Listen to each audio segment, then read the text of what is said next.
Louvado seja Deus por sua vida, e neste momento lhe convido para meditar e receber esta palavra, vinda direto de Deus para a sua vida. E esta mensagem, ela tem por título Conquistas Materiais e o Reino de Deus.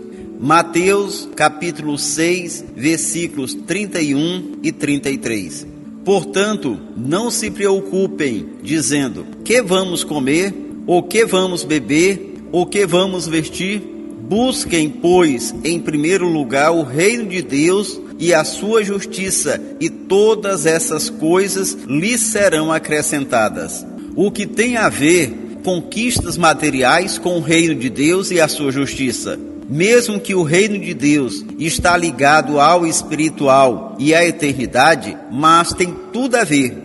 No versículo 31 é falado que não devemos ficar preocupados ou ansiosos por causa do comer, beber e vestir. Mesmo sendo estas as necessidades do ser humano nesta vida e para viver, pois sem elas ele morre, mas em seguida é afirmado que Deus ele pode prover tudo isso a partir do momento que se priorize ou coloque em primeiro lugar o reino de Deus e a sua justiça. Então existe uma ligação direta e um condicional. Mas alguém pode dizer, mas a maioria das pessoas tem estas necessidades supridas.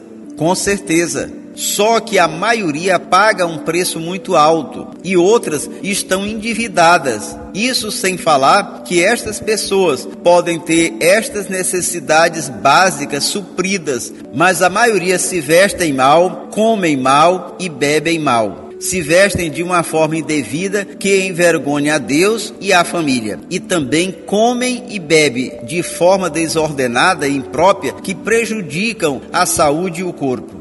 Mas vamos entender primeiro o texto, ou a mensagem de Deus através deste texto. Mesmo sendo uma passagem muito conhecida e citada, o verdadeiro entendimento é desconhecido da maioria das pessoas.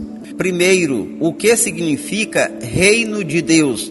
Hoje o reino de Deus é oferecido a todos por meio da pregação do Evangelho. Quando a pessoa ouve, crê no Evangelho, se arrepende dos seus pecados e confessa Jesus Cristo como Senhor e Salvador, ela ingressa, entra, passa a pertencer ao reino de Deus. Esse reino é um reino espiritual, mas quem pertence a ele também vai fazer parte do reino terreno, que acontecerá no milênio, logo depois da grande tribulação, quando Jesus Cristo virá para reinar na terra por 1000 anos. E esta pessoa também vai fazer parte do reino eterno.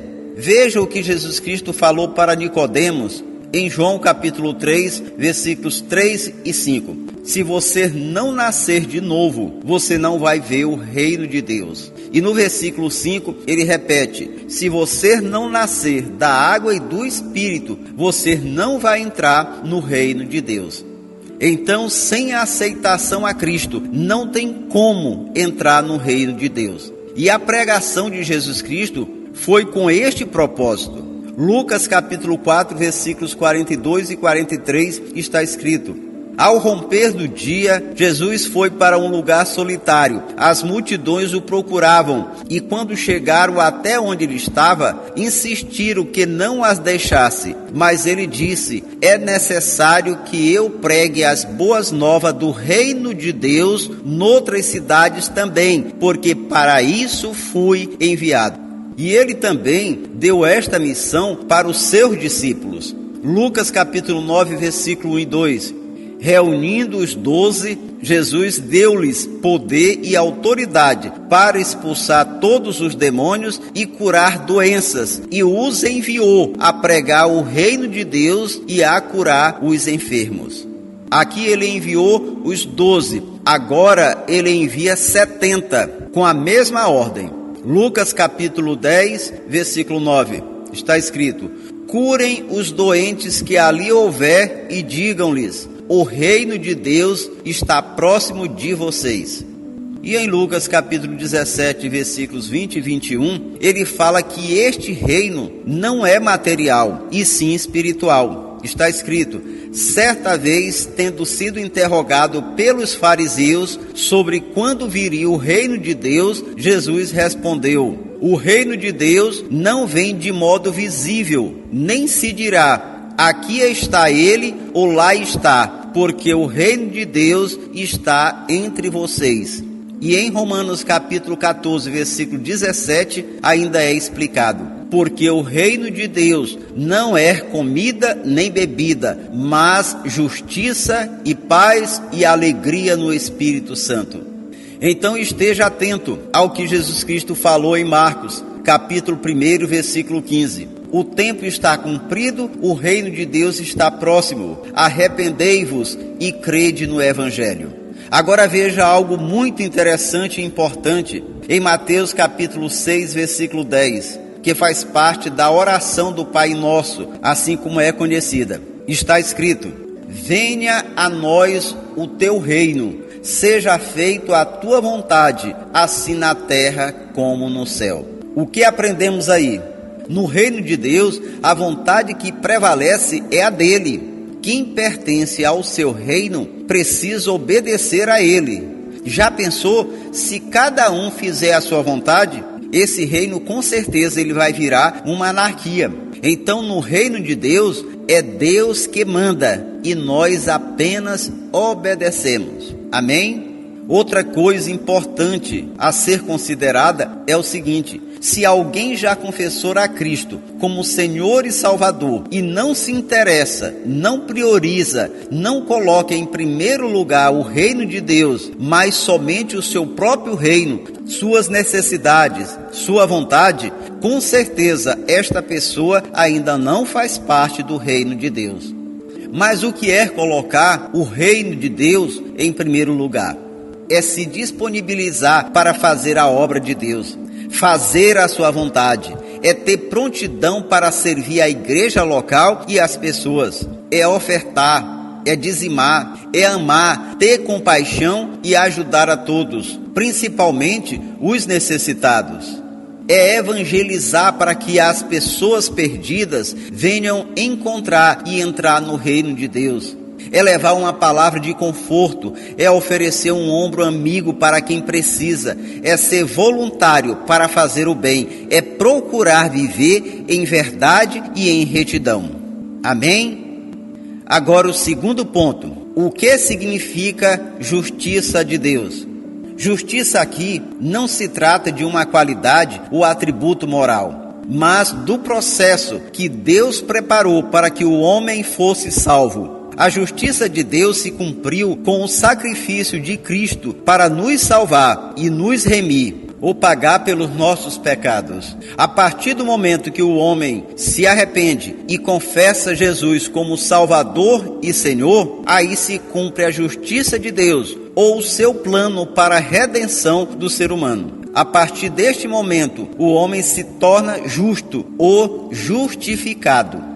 Ele era pecador e o seu pecado o levaria à condenação, assim como está escrito em Romanos, capítulo 3 e versículo 23, que diz o seguinte: porque todos pecaram e estão afastados de Deus.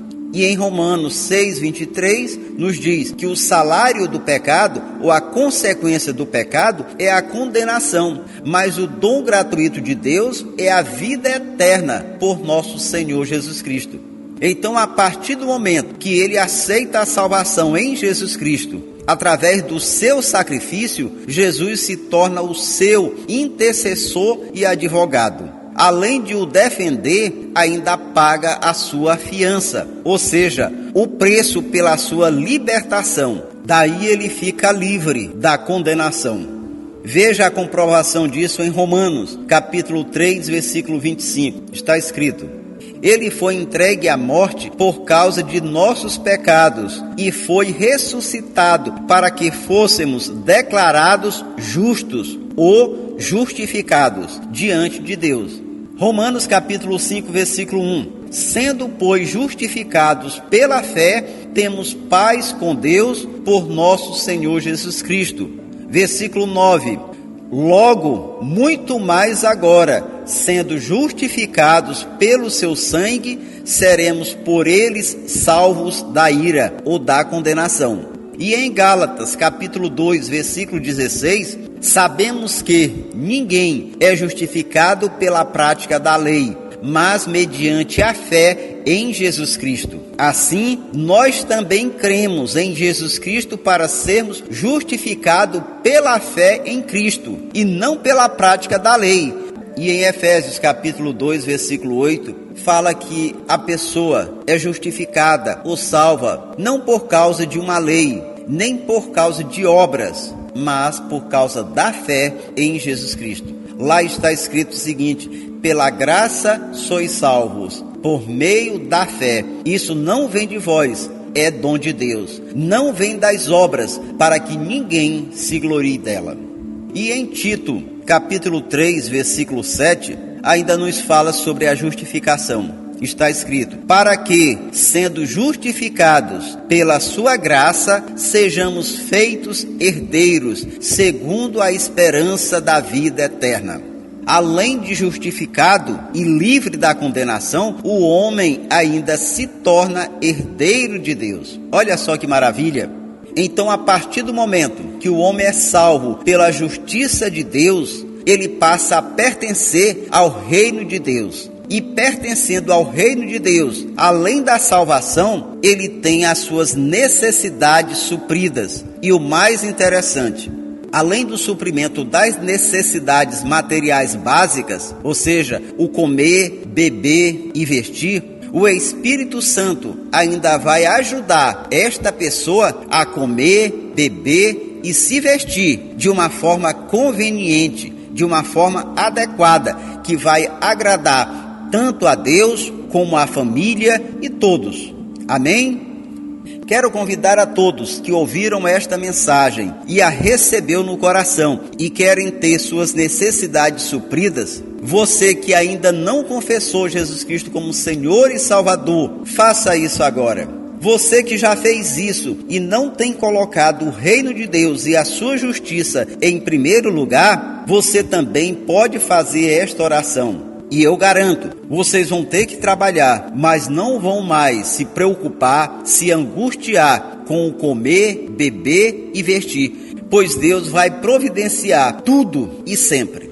Amém? Oremos ao Senhor. Glorioso Deus, eterno Pai, em nome de Jesus Cristo, eu te apresento todas essas pessoas que ouviram e receberam esta mensagem no seu coração. Aquelas que ainda não te confessaram como Senhor e Salvador de suas vidas, que esteja nesse momento se entregando a Ti, e que o Senhor venha perdoar os seus pecados e receber cada uma dessas pessoas, limpando as suas mentes, os seus corações e enchendo cada uma delas da Tua graça, da Tua unção, do Teu poder, lhe dando sabedoria e direção, para que elas possam se entregar completamente a Ti e assim fazer parte do Teu reino e ter todas as suas necessidades supridas. Quero te apresentar também todas aquelas pessoas que já te aceitaram como Senhor e Salvador, mas ainda não prioriza, não coloca em primeiro lugar o teu reino e a tua justiça, que o Senhor vem estar fazendo uma grande obra na vida destas pessoas, deixando o egoísmo, o interesse pessoal, o reino pessoal de lado, mas colocando em primeiro lugar o teu reino e a tua justiça. Assim estas pessoas também vão ser abençoadas com estas necessidades básicas. E com certeza, como a tua palavra diz que o Senhor é poderoso para fazer muito mais, além daquilo que pedimos ou pensamos, segundo o poder que nós opera, eu creio que o Senhor vai fazer muito mais, que o Senhor vai fazer coisas grandiosas na vida de todas estas pessoas, na vida de cada uma delas e através também de suas vidas. Opera, Pai, de uma forma grandiosa, escreve uma nova história para estas pessoas. Essas bênçãos eu te peço e te agradeço em nome de Jesus. Louvado seja Deus. Aqui foi o pastor Paulo. Deus lhe abençoe de forma grandiosa. Amém?